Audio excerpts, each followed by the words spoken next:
السلام علیکم ورحمۃ اللہ وبرکاتہ۔ بہت ہی پیارے مسلمان بھائیوں، بہنوں، بیٹوں اور بیٹیوں، میں غلام مصطفیٰ اللہ اور اللہ کے رسول کے پیغام کے ساتھ قیام اسلام چینل سے آپ کی خدمت میں حاضر۔ درس قرآن کے سلسلہ میں آج کا ہمارا سبق سورۃ الاعراف آیت نمبر 150 پر مشتمل ہے۔ سامعین و ناظرین، میری آپ سے گزارش ہے کہ میں اللہ اور اللہ کے رسول کا پیغام آپ تک پہنچانے کی کوشش کرتا ہوں۔ اگر آپ کو اچھا لگے تو اس کو دوسرے لوگوں تک جو ہے شیئر کر دیا کیجئے، اور میرے اس چینل کو پیام اسلام کو سبسکرائب کر لیں۔ اگر فیس بک دیکھتے ہیں تو اس کو فیس بک پہ بھی اس چینل کو آپ فالو کر لیں، تو آنے والے سبق آپ تک پہنچتے رہیں گے۔ تو آج کا ہمارا سبق سورۃ الاعراف آیت نمبر 150 ہے۔ اعوذ باللہ من الشیطان الرجیم، بسم اللہ الرحمن الرحیم۔ ولما رجع موسیٰ الی قومہ غضبان آسفا قال بئس ما خلفتمونی من بعدی اعجلتم امر ربکم والقى الالواح واخذ برأس اخیہ یجرہ الیہ قال ابن ام ان القوم استضعفونی وقعدوا یقتلوننی فلا تشمت بی الاعداء ولا تجعلنی مع القوم الظالمین۔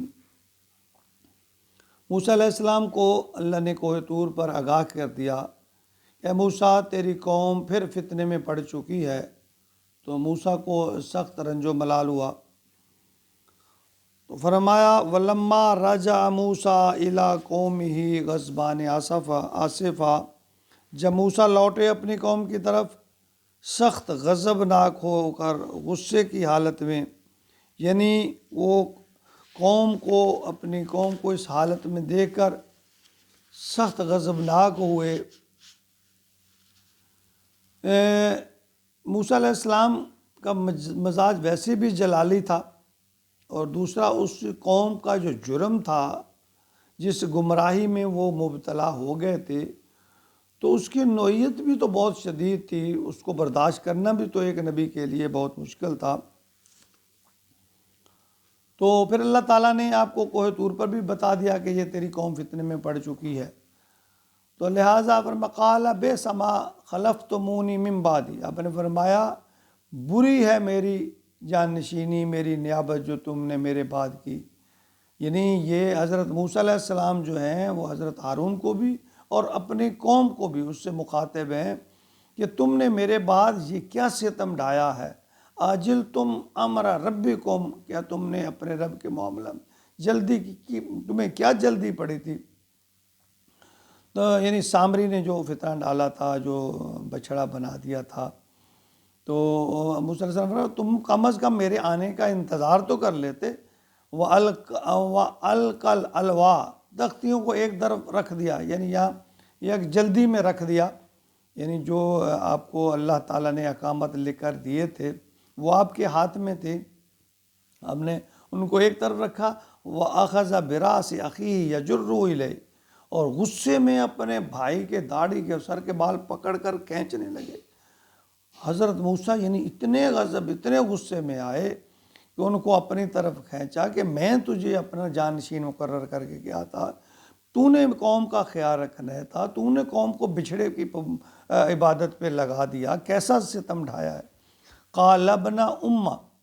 ان القوم استضعفونی وقعدوا یقتلون، تو ہارون علیہ السلام عرض کرنے لگے، قال ابن ام، اے میری ماں جائے، اے میری ماں کے بیٹے، حقیقت میں اس قوم نے مجھے دبا لیا۔ ان القوم استضعفونی، مجھے انہوں نے دبا لیا تھا۔ وقعدوا یقتلوننی، امید یہ قریب تھا کہ مجھے قتل کر دیتے، یہ تو مجھے قتل کرنے کے در پہ ہو گئے تھے، میں تو انہیں ایسا کرنے سے منع کرتا رہا، مجھے انہوں نے بالکل ہی بے بس کر دیا۔ تو اس معاملہ میں تو ان دشمنوں کو جو ہے یعنی میرے سامنے مجھے شرمندہ کرا۔ فلا تشمت بی الاعداء، آپ دشمنوں کو مجھ پر ہنسنے کا موقع دے رہے ہو، یعنی ہارون علیہ السلام اپنے بھائی سے التجا کر رہے ہیں، میرا اس میں کوئی قصور نہیں ہے، میں نے تو پوری کوشش کی تھی کہ یہ لوگ اس طرف کو مائل نہ ہوں، لیکن یہ ظالم الٹا مجھے قتل کرنے کے درپے ہو گئے، اور اب الٹا تو مجھے ان لوگوں کے سامنے شرمندہ، میرے ماں یعنی کیسے ماں جائے کا مطلب میرے ماں یعنی ماں جس طرح میرے ماں کے بیٹے، یعنی میرے اوپر ترس کر یہ لوگ مجھ پر ہنس رہے ہیں، ولا تشمت بالاعداء، اب دشمنوں کو مجھ پر ہنسنے کا موقع نہ دے،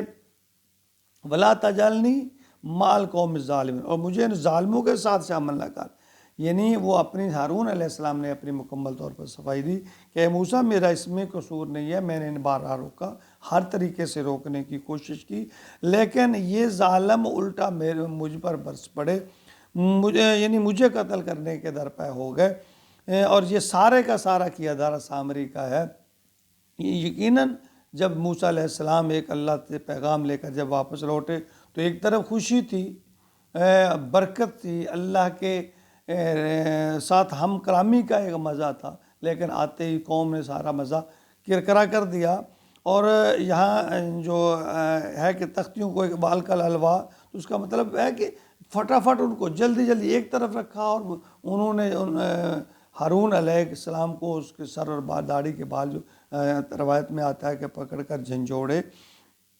کہ تم نے یہ کیا ستم ڈھا دیا ہے کہ اللہ کے جس دلدل سے میں تمہیں نکال کے لے آیا تھا شرک والی سے، پھر تم اس میں واپس چلے گئے ہو۔ تو ہارون علیہ السلام نے ان سے التجا کی کہ میرا اس میں قصور نہیں ہے، یہ سامری کا سارا کیا دھرا ہے، اس نے یہ سارا کیا ہے۔ تو یعنی اس سے بنی اسرائیل جو قوم تھی یہ بار بار اللہ کی نافرمانیاں کرتے رہی، ایک دفعہ کرتے، موسیٰ علیہ السلام توبہ استغفار کرتے، پھر اس سے نجات مل جاتی، پھر اس کی طرف، یعنی یہ بڑی ہی بدبخت قوم ہے، اور سب سے زیادہ تذکرہ قرآن پاک میں اسی قوم کا ہے۔ اللہ تعالیٰ ہمیں اپنے محبوب سے سچا پیار اور عقیدت نصیب فرمائے، اور سچے پیار اور عقیدت کا مطلب ہے کہ ہم نبی پاک کی صلی اللہ علیہ وسلم کی تعلیمات پر من و عن عمل کرنے کی کوشش کریں۔ اللہ تعالیٰ ہمیں اس میں اخلاص اور تقوی نصیب فرمائے، آمین۔